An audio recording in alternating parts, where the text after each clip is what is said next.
নরসিংদীতে বাহিরচর যুব সমাজের উদ্যোগে বিশাল ফুটবল টুর্নামেন্টের আয়োজন করা হয়েছে।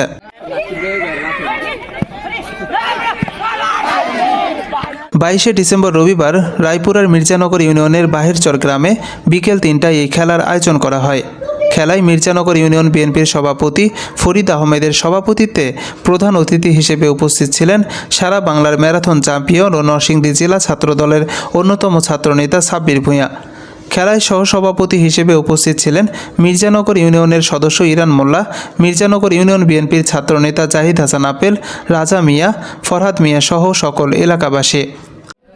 এখানে যারা অর্গানাইজার আছে, যারা এই এত সুন্দর একটা ইভেন্ট ফুটবল টুর্নামেন্ট আয়োজন করেছে, সবাইকে আমার অন্তরের অন্তঃস্থল থেকে ধন্যবাদ জানাই। আমি শুরুতেই গভীর শ্রদ্ধার সাথে স্মরণ করতেছি মহান বীর মুক্তিযোদ্ধাদেরকে, যাদের রক্তের শহীদের বিনিময়ে আমরা একটি সার্বভৌমত্ব পেয়েছি, স্বাধীন দেশ পেয়েছি। সেই সাথে স্মরণ করতেছি আমার সহযোদ্ধাদেরকে।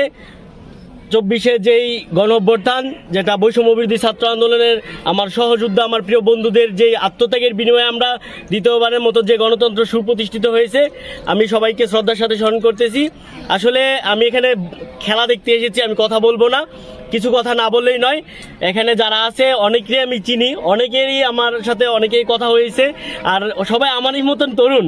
সেই জন্য আমি তরুণদেরকে সবসময় ভালোবাসি, কারণ খেলা, ফুটবল টুর্নামেন্ট, ক্রিকেট কিংবা যে কোনো খেলা একটি সমাজকে, একটি রাষ্ট্রকে শুধু সুস্থ রাখতে হলে, সমাজকে সুস্থ রাখতে হলে ক্রীড়াঙ্গনের কোনো বিকল্প নেই।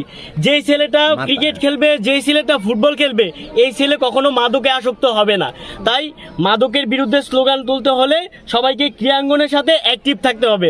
আমি আজকের এখানে বক্তব্য শেষ করব সংক্ষিপ্ত। আমি দুই পাশে যে দুইজন ক্যাপ্টেন আছে, আমি আপনাদেরকে দায়িত্ব দেব কোনো ধরনের অরাজকতা যেন সৃষ্টি না হয়। কারণ এটা একটা আমরা গ্রামে যখন আমি ছোট ছিলাম, আমি এরকম মাঠে খেলছি, অনেক সময় নিজের পায়ে লাগিয়ে আমরা পড়ে যাই, কিন্তু দোষটা চেষ্টা করি পিছনের আরেকজনের দেওয়ার জন্য। এমনটা যেন না হয়। প্লিজ একটা সুন্দর খেলা উপহার দেবেন, এই আশা ব্যর্থ করতেছি।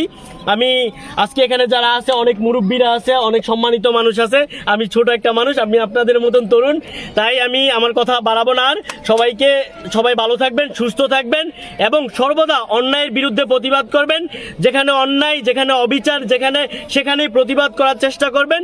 সবাইকে নিয়ে সামাজিকভাবে সবাই অ্যাক্টিভ থাকবেন, এই আশা ব্যর্থ করে আমার বক্তব্য শেষ করতেছি। সবাই সুস্থ থাকবেন, ভালো থাকবেন। খেলায় ফাহিম একাদশ বনাম সিয়াম একাদশের মধ্যে হাড্ডাহাড্ডি লড়াই হয়। টানটান উত্তেজনায় খেলা সমতায় ফেরে এবং খেলার প্রথম থেকেই দাপুটে প্রদর্শন করেন সিয়াম ফুটবল একাদশ। তবে পুরো খেলায় গোল শূন্য হওয়ায় ট্রাইব্রেকারের মাধ্যমে সিয়াম ফুটবল একাদশ 3-2 গোলে ফাহিম ফুটবল একাদশকে পরাজিত করে। পুরস্কার বিতরণের মাধ্যমে এই খেলার সমাপ্তি হয়।